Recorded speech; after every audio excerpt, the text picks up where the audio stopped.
প্রিয় দুবরাবাসী, আসসালামু আলাইকুম। আপনারা সবাই ভালো আছেন তো? দুবারা কোনো মার্কা আছে? দুবারা কোনো মার্কা আছে? কোন মার্কা? সবাই বলো আরো জুড়ে একসাথে 12 তারিখ ইনশাআল্লাহ বিজয় হবে। প্রিয় দুবরাবাসী, আপনাদের প্রতি আমি কৃতজ্ঞতা জানাই। আপনারা যে ভালোবাসা আমাকে দিয়েছেন, আপনাদের হৃদয় নিংড়ানো ভালোবাসা যেন আমি রাখতে পারি, আপনাদের পাশে যেন আমি থাকতে পারি, আপনাদের সাথে কাঁধে কাঁধ মিলিয়ে যেন সারাটা জীবন চলতে পারি, সেই আশা এবং প্রত্যাশা আমি মহান রব্বুল আলামিনের কাছে করি। প্রিয় দুবরাবাসী, আমাদের এই ধুবরা সীমান্তের একবারে শেষ পর্যায়ে আমাদের এই ধুবরা জেলা, এই ধুবরা উপজেলা পাহাড়ের পাদদেশে। এইখানে আমরা সকল ধর্ম বর্ণের মানুষ আমরা একসাথে বসবাস করি। আমরা মুসলমানের পাশাপাশি আমাদের এখানে সনাতন ধর্মের লোক আছে, আমাদের খ্রিস্টীয় ধর্ম আদিবাসী লোক আছে।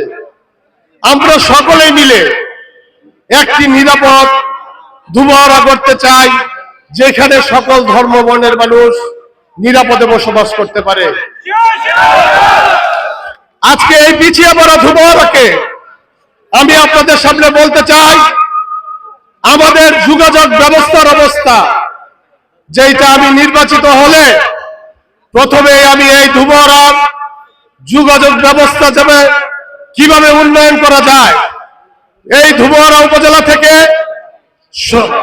সদর আমাদের ময়মনসিংহ সদরের যোগাযোগ ব্যবস্থা উন্নতি করা, আমাদের কৃষকদের পর্যাপ্ত সুযোগ সুবিধার ব্যবস্থা করা, আমাদের এই পাহাড়ের পাদদেশে আমাদের পর্যটন খাত বিকশিত করে মানুষের কর্মসংস্থানের ব্যবস্থা করা, আমাদের কৃষকদের তাদের কৃষি পণ্যে সুলভ মূল্যে তাদের ব্যবস্থা করা, কৃষকদের কৃষি পণ্যের নিশ্চিত করা,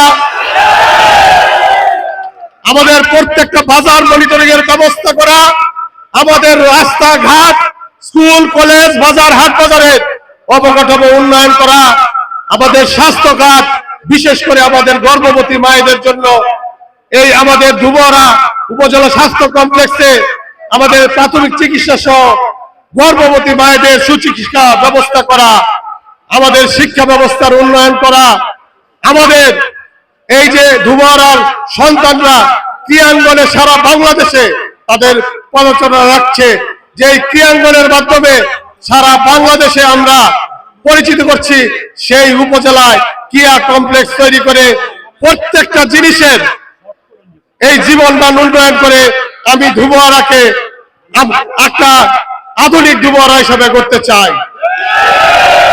আজকে আমি আর বক্তব্য দীর্ঘায়িত করব না, পরিশেষে আমি বলতে চাই, আমাদের এই ধুবরা নির্বাচনকে কেন্দ্র করে ইতিমধ্যে আমার সহকর্মী নজরুল ভাইকে তারা দিনের প্রকাশ্যে তারা হত্যা করেছে।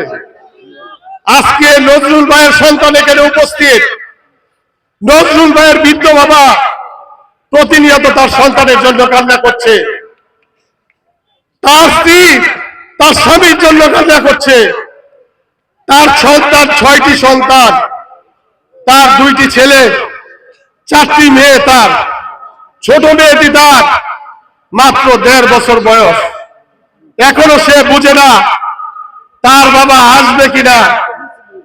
আজকে আপনারা এর বিচার করবেন। এই নির্বাচন তো 12 তারিখের পরে শেষ হয়ে যাবে, কিন্তু 13 তারিখ আমরা কোথায় নজরুল ভাইকে পাবো? আজকে আমার জন্য নজরুল ভাইয়ের মৃত্যু হয়েছে, তার পরিবারকে আমি কি সান্ত্বনা দিব? তাদেরকে আমি কি বলবো? আজকে আমার এই বিষয়ে তো কোনো কিছু বলার নাই।